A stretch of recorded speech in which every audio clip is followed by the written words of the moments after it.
Last weekend, we had two major tournaments in Asia, mainly the Singapore and Aichi Japan Championship Tournament. I won't be sharing with you how I did for my tournament. Spoilers, I did really badly. I will, however, be sharing with you the results and analysis for each of the tournaments from the top 16 leader all the way to the finalists.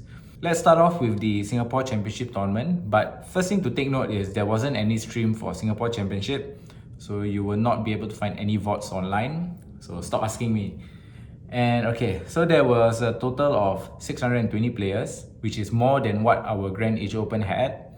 I did my scouting in between rounds and before the tournament started. I saw that there was a lot of RP Law, NL, Lucci, and Black Yellow Luffy. So I was kind of expecting this to happen because this is the top 3 decks that's been winning or appearing in top 16 in the past few tournaments. I was not surprised, but kind of expected that, and as you can see from the top 16 leader here, we have 7 RP Law, 5 CP0 Lucci, 3 Black Yellow Luffy, and 1 NL.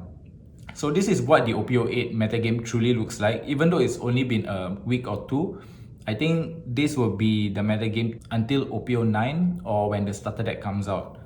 But even so, I don't think there will be any change to this big 3 leaders in OP08.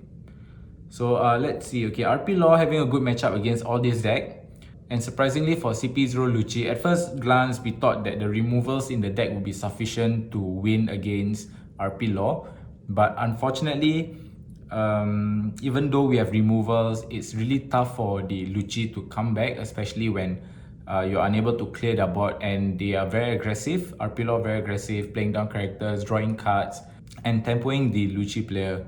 So even if you draw into your stage Ennis lobby, it's still a 50-50 matchup, and even worse, if you don't see your stage, you probably lose that matchup. And as we can see from the Aichi Championship Tournament, even the Lucci player played down 2 of that 4-cost Lucci, he still ended up losing the game. So yeah, RP Law is still really very strong. I think it's a tier 1 deck, close to tier 0, but I will make a separate video on that discussing about RP Law and stuff, so keep a lookout for that.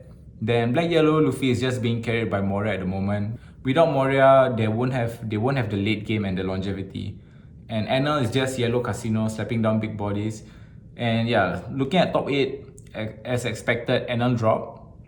So we have 4 Red Purple Law, 3 Lucci, and 1 Luffy, unsurprisingly. Next we have top 4, which consisted of 3 RP Law and Black Yellow Luffy.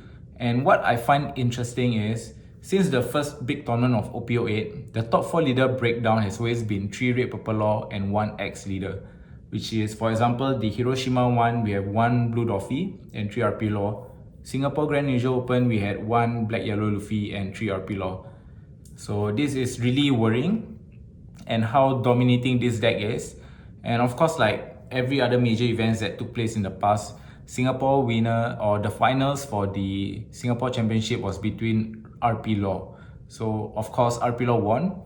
And let's move on to Aichi Japan Championship. So here's a kicker. Top 16 we have 11 RP Law, 2 Black Yellow Luffy, 2 CP0 Lucci, and 1 Boa Hancock.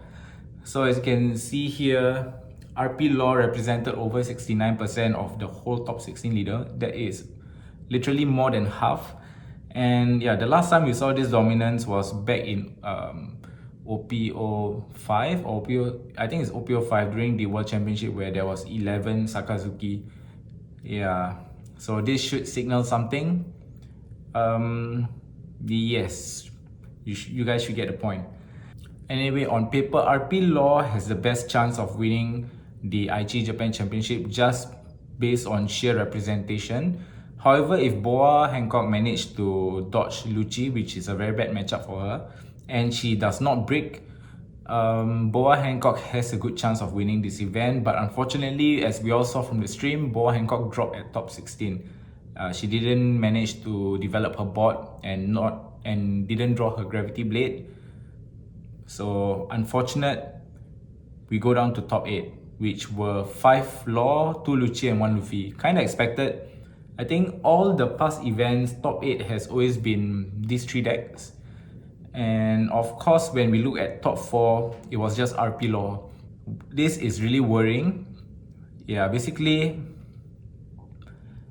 We are in that Sakazuki metagame era again, where it's highly dominated. But even back then, we didn't see a top 4 full of Sakazuki. And here we are in the second week of OP08, and we got this RP Law metagame.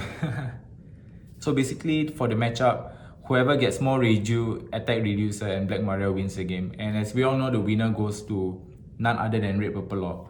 I will be sharing with you my opinion on how to balance the metagame and my opinion on RP Law in a separate video, so keep a lookout for that. It should be coming out this week if I have time to record. And then next, I'll be showing you the updated spreadsheet. The last time we saw it was for the Philippines Grand Asia Open. And just to update, the Grand Asia Open for Philippines will be happening at the end of this month. So if there's any update, I will definitely be updating everyone on Twitter.